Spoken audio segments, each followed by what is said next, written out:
Salam, selamat pagi saudara-saudari yang terkasih di dalam Tuhan Yesus Kristus. Selamat berjumpa kembali di dalam renungan pagi hari ini.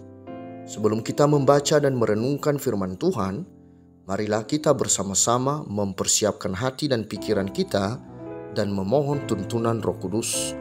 Mari kita berdoa. Kami datang menyapamu kembali ya Bapa. Kami anak-anakmu datang untuk mengucapkan terima kasih atas penyertaan-Mu sepanjang malam tadi, sehingga kami boleh bangun dan memperoleh kesempatan untuk segera mempelajari kembali firman Tuhan. Kami mohon pimpinan-Mu, buatlah kami mengerti segala maksud-Mu di dalam perenungan pagi ini. Biarlah Engkau saja yang berkata-kata kepada kami. Terima kasih ya Bapa, kami siap untuk mendengarkan-Mu. Di dalam nama Tuhan Yesus Kristus kami berdoa, amin. Saudara-saudari yang dikasihi Tuhan, renungan firman Tuhan pada pagi hari ini terambil dari Yesaya pasal 26 ayat 7. Saya akan membacakannya untuk kita. Jejak orang benar adalah lurus, sebab Engkau yang merintis jalan lurus baginya. Saudara-saudariku yang terkasih, judul renungan pada pagi hari ini adalah Allah yang merintis jalan orang benar. Saudara-saudari yang dikasihi Tuhan, soal hidup Tuhan yang mengatur. Kenapa? Karena kita adalah ciptaan yang paling mulia di antara ciptaan lainnya. Karena kita adalah gambar dan rupa Allah sebagai ciptaannya.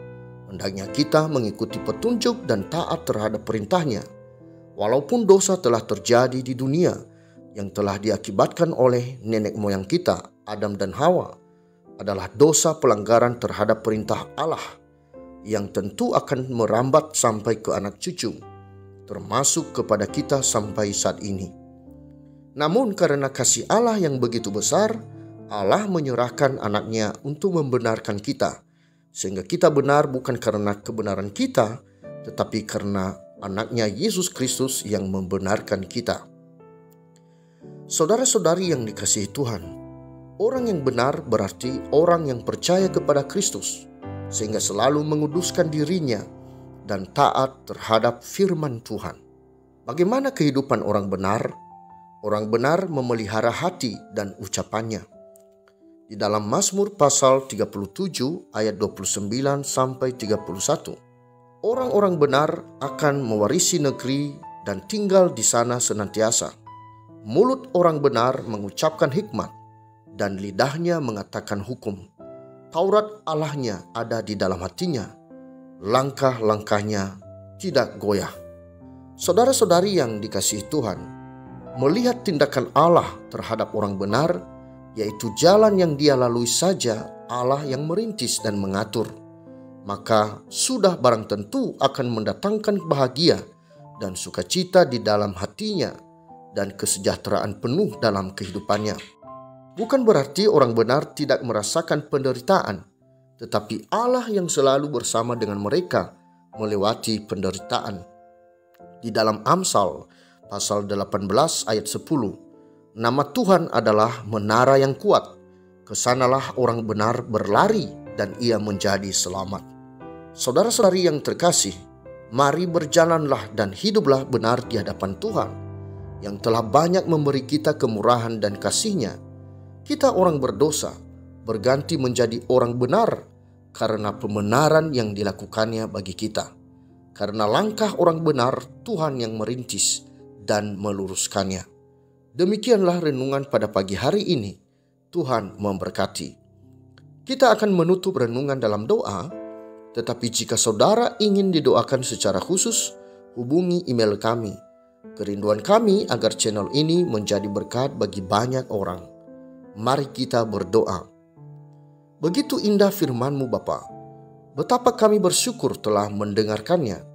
Firman-Mu menuntun kami agar kami hidup benar di hadapan-Mu.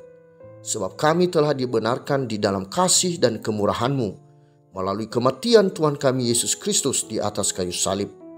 Melalui teladan yang Engkau berikan, hendaknya jejak-Mu kami ikuti sehingga kami menjadi orang benar. Sebab langkah orang benar ya Tuhan, Engkaulah yang merintis. Terima kasih Tuhan firman-Mu ini. Mengawali minggu ini, kembali kami memohon pemeliharaan Tuhan untuk kami, seluruh umat-Mu, juga untuk seluruh pemimpin gereja serta hamba Tuhan. Biarlah kami semua hanya mengandalkan Engkau dalam menjalani kehidupan dan kerja pelayanan bagi Tuhan di setiap waktu. Di dalam kehidupan rumah tangga kami, di dalam kehidupan keluarga kami, di dalam pertemanan kami, di dalam pekerjaan kami, di dalam pendidikan kami, di dalam seluruh aspek kehidupan kami. Sertai dan berkatilah kami ya Bapa. Kami juga berdoa untuk negara kami, bagi para pemimpin yang saat ini dipercaya untuk memimpin negara kami. Tolong berkatilah hidup mereka dan berikanlah hikmat bagi mereka, sehingga mereka mempunyai kemampuan untuk menjalankan roda pemerintahan dengan benar, untuk membawa negara ini menjadi negara yang damai, sejahtera, bahkan berkontribusi positif untuk seluruh masyarakat dunia. Ya Bapa, kami juga mau menyerahkan ke dalam tangan-Mu orang-orang yang saat ini sedang bergumul dengan sakit penyakit dan mendambakan kesembuhan, untuk orang-orang yang sedang berjuang menyelesaikan bangku pendidikan, untuk orang-orang yang sedang berusaha kembali hidup normal dan berjuang memenuhi kebutuhan ekonomi yang selama ini masih terganggu, untuk orang-orang yang sedang mengalami penindasan, dan untuk orang-orang yang saat ini sedang terpuruk dalam dosa. Datanglah, lawatlah mereka, sendengkanlah telinga-Mu mendengarkan doa-doa mereka, ulurkanlah tangan-Mu menolong mereka. Engkau yang berkuasa atas hidup segala makhluk, kami serahkan sepenuhnya kepadamu. Terima kasih Bapa, inilah doa dan permohonan kami yang kami panjatkan melalui nama anak-Mu Yesus Kristus, Tuhan dan Juru Selamat kami. Amin. Saudara-saudari, mulailah harimu. Kiranya kasih dan anugerah Tuhan senantiasa melimpah di dalam kehidupanmu. Muliakanlah Tuhan di dalam setiap aktivitasmu, dan jadilah saksi hidup bagi firman-Nya.